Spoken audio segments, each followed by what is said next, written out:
You know how cyberpunk tropes always have this hooded mysterious fella with a katana as his weapon of choice?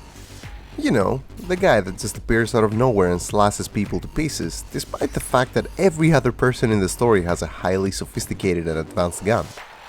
Well, this is the kind of guy you get to be in Ghostrunner. So as Johnny Mnemonic says, Hit me.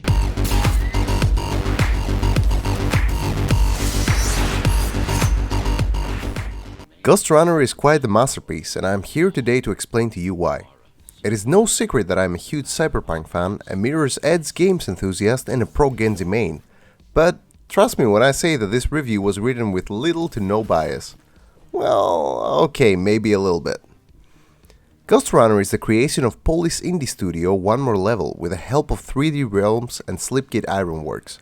Publishing was done by All In Games and 505 Games, which is known for bringing us quite a few indie gems in the last couple of years. It is the kind of game that is borderline indie at this point, but we of course don't mind that too much, and therefore took a dip in the sea of awesomeness that is Ghostrunner. Let's start with the visuals and audio. It is honestly an understatement to say the game looks good, considering everything looks near perfect. The characters, the environments, and the special visual effects are all top-notch, and it is very clear that the developers put a lot of love into how the game looks.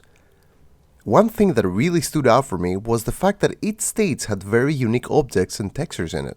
You could find different graffiti on the walls with only a few repeated ones, and the objects were so many that you would rarely ever feel like the same art assets are being used to build your surroundings.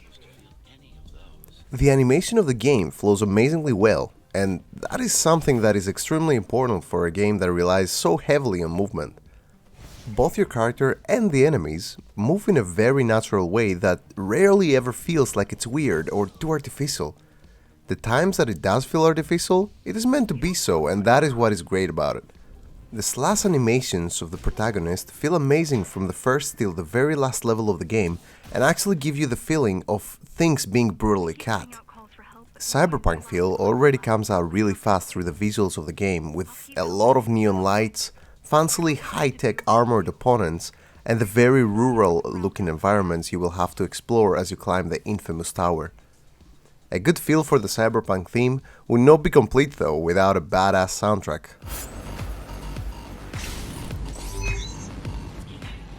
The game delivers perfectly on the promise of making you feel as punk as possible through its sounds, and the OST is honestly something that deserves huge recognition in this case. I don't know if you've heard of Daniel Deluxe before, but you will definitely hear a lot of him after you've played the game. Retro wave beats play all throughout the game with some great percussion accompanying you every step of your body slashing way. Definitely. Judging from the job she did repairing you, not in 100 years. But why are you on a katana slashing frenzy, you ask? Well, of course there is a story to the game, and it would not be very cyberpunk if it didn't include rebels, an AI, and a protagonist with a lost memory. Jokes aside, it is actually very refreshing to see a game with good gameplay have a decent story to accompany the action. It might be extremely simple and very cliché, but it is something that keeps you going and gives you purpose as you climb the tower. For the too long didn't read version of the story, without spoilers at least, I will just say that there is a big body who has taken control of the Tower City and you're humanity's last hope in restoring the balance. Oh, with an AI guiding you along the way. Simple, but more than just a filler story, which is nice. It also perfectly lines up with the very hyped upcoming release of Cyberpunk 2077. It serves as a perfect appetizer for what will later be the main course by CD Projekt Red.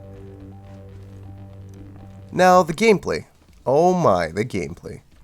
Think of Mirror's Edge, but faster, with swords, guns, cool power-ups, intuitive abilities and a flow that never breaks no matter what. The game could be described as a Genji Goes Crazy simulator, or a Mirror's Edge on drugs, or even an extreme run-and-gun first-person platformer.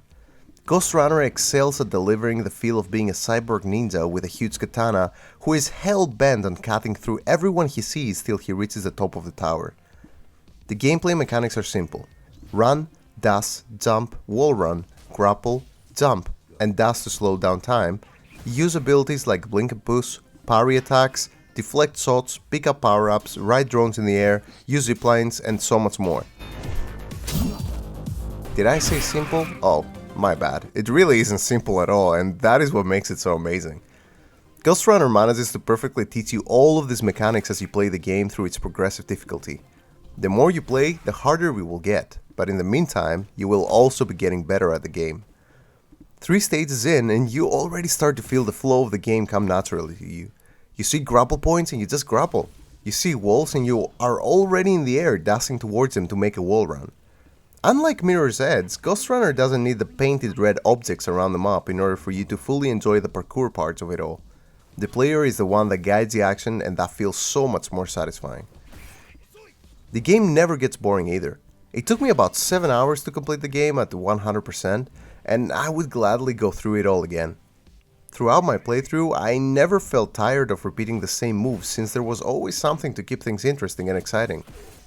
New enemies with new types of weapons or abilities, new power-ups, or even secret unlockable swords all played their role in making me want to go further. Even the Tetris-like modding system that allows you to equip upgrades was interesting in its own way, and I have to admit that I spent almost an hour playing around with the pieces in order to find a way to fit all of the things that I wanted there. Ghostrunner is hard though. Not frustrating, just hard.